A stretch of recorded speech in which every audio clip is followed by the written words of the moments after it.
vamos a empezar a hablar de hipertensión pulmonar. Pues sabemos todos que es un trastorno fisiopatológico que involucra múltiples condiciones clínicas y pueden estar asociadas a enfermedades cardiovasculares y respiratorias. Por ese motivo tiene que ser un multidisciplinario. Es importante el cateterismo derecho para establecer la definición de la hipertensión pulmonar.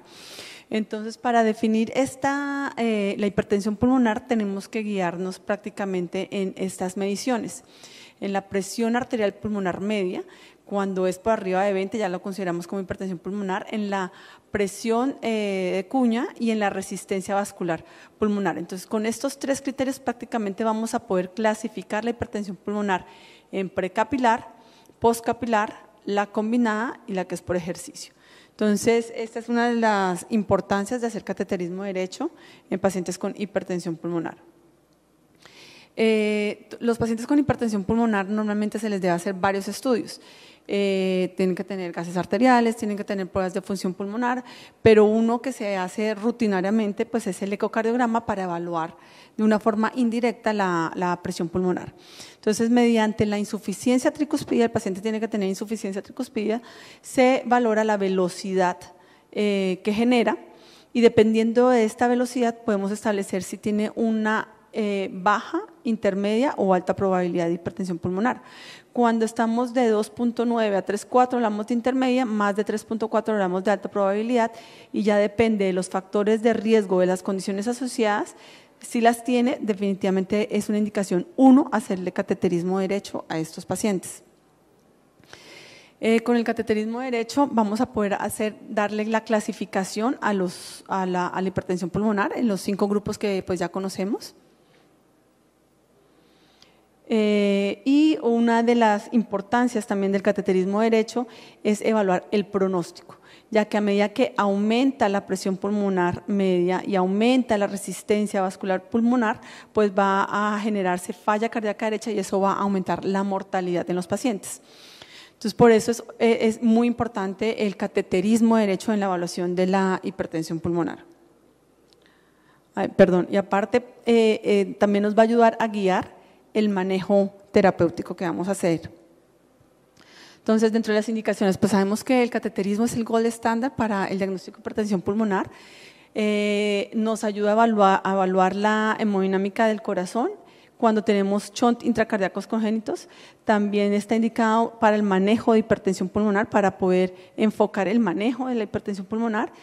Y en la valoración para pacientes que van para trasplante cardíaco, pulmonar o hepático.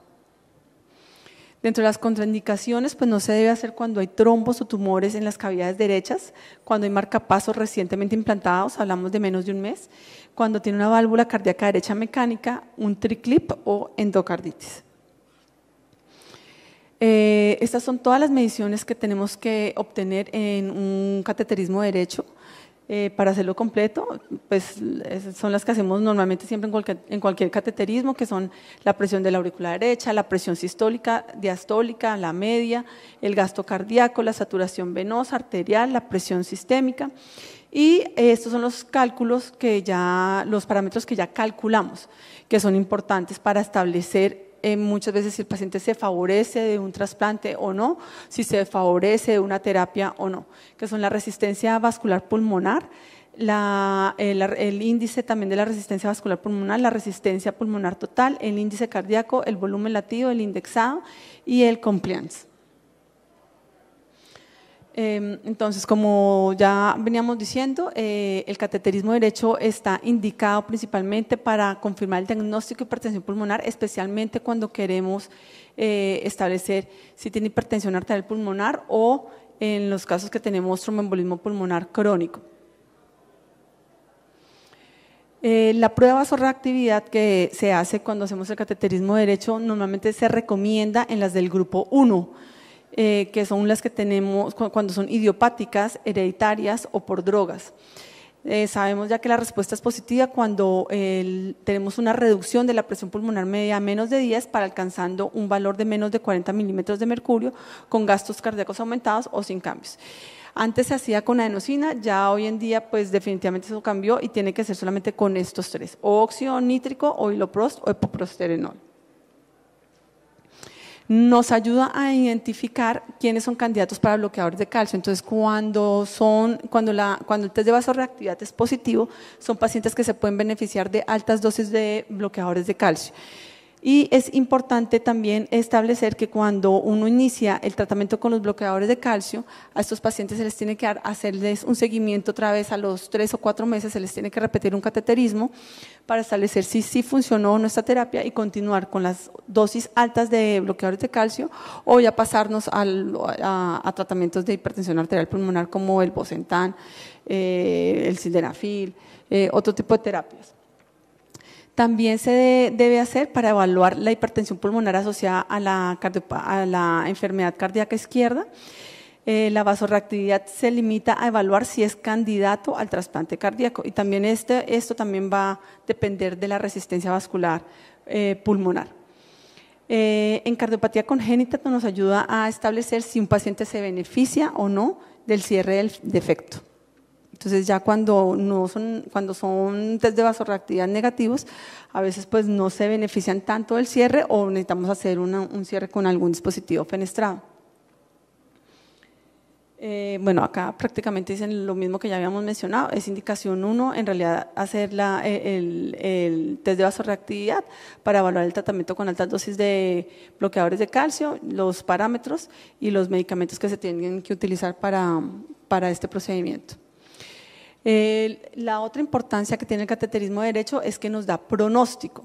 Entonces nos dice cuál va a ser el pronóstico a un año de mortalidad y nos lo clasifica en bajo, intermedio o alto riesgo. Y acá vemos los parámetros hemodinámicos que tenemos que tener en cuenta para eso. Entonces nos hablan de la presión en la aurícula derecha, del índice cardíaco, del volumen latido indexado y de la saturación venosa de oxígeno. Como ya les venía diciendo, el cateterismo derecho también nos ayuda a evaluar cómo está respondiendo a la terapia con los bloqueadores de calcio. Y esto hay que hacerlo cada 3 a 4 meses. Por las guías está establecido esto, que tiene que ser cada 3 a 4 meses el seguimiento para evaluar si continuamos con esto o si definitivamente el paciente ya está en una clase funcional 3 o 4 y no tuvo una mejoría de hemodinámica, pues ya hay que pasarlo a terapias de hipertensión arterial pulmonar. Hablamos de mejoría hemodinámica cuando la presión pulmonar media baja por debajo de 30 y la resistencia pulmonar por debajo de 4 Woods. En el trasplante hepático, la hipertensión pulmonar no solo es la indicación para establecer el trasplante. Entonces, el cateterismo de derecho nos va a ayudar a evaluar el pronóstico y también indicación. Entonces, ya está establecido que cuando la presión pulmonar media es mayor de 50, hay un 100% mortalidad. Cuando están de un 35 a 50 milímetros de mercurio y una resistencia vascular pulmonar mayor de 3, la mortalidad es del 50%. Por esa razón, así como acá lo último está, cuando la presión pulmonar está por arriba de 45, tiene contraindicación para hacerse trasplante hepático. Y nos habla de indicaciones cuando tenemos una presión arterial pulmonar media menor de 35 y una resistencia pulmonar menor de 5 o una presión pulmonar mayor de 35 con una resistencia vascular pulmonar menor de 3 en pacientes que están recibiendo tratamiento. Estos pacientes podrían ser llevados a trasplante. En cardiopatía congénita, lo que ya veníamos también hablando, el cateterismo de derecho se debe hacer pues, con oximetrías, hacer el test de vasorreactividad para evaluar, para también clasificarlos en qué tipo de enfermedad congénita tiene la hipertensión pulmonar, confirmar el diagnóstico y así poder guiar las intervenciones. Aquí vemos como indicación 1 que cuando hay una CIA, CIB o una persistencia de ductus arterioso, si la resistencia pulmonar es menos de 3, se recomienda el cierre. Si es de 3 a 5, ya es una indicación 2A. Y cuando la resistencia es mayor de 5, pero con tratamiento bajo a menos de 5, es 2B. La otra indicación es para evaluar la hipertensión asociada a falla cardíaca izquierda. Entonces, normalmente pacientes que tienen falla cardíaca izquierda y que tienen hipertensión pulmonar no es que requieran rutinariamente un cateterismo derecho, solo se realiza cuando hay sospecha de hipertensión arterial pulmonar o tromboembolismo crónico, cuando hay sospecha de la hipertensión pulmonar combinada con un componente precapilar severo o para diferenciar la hipertensión arterial pulmonar de la falla cardíaca con FEBI preservada. Para evaluar trasplante cardíaco, tenemos que tener en cuenta que si la resistencia vascular pulmonar es mayor de 5 y el gradiente transpulmonar es mayor de 15 milímetros de mercurio, estaría contraindicado. Y ya, gracias.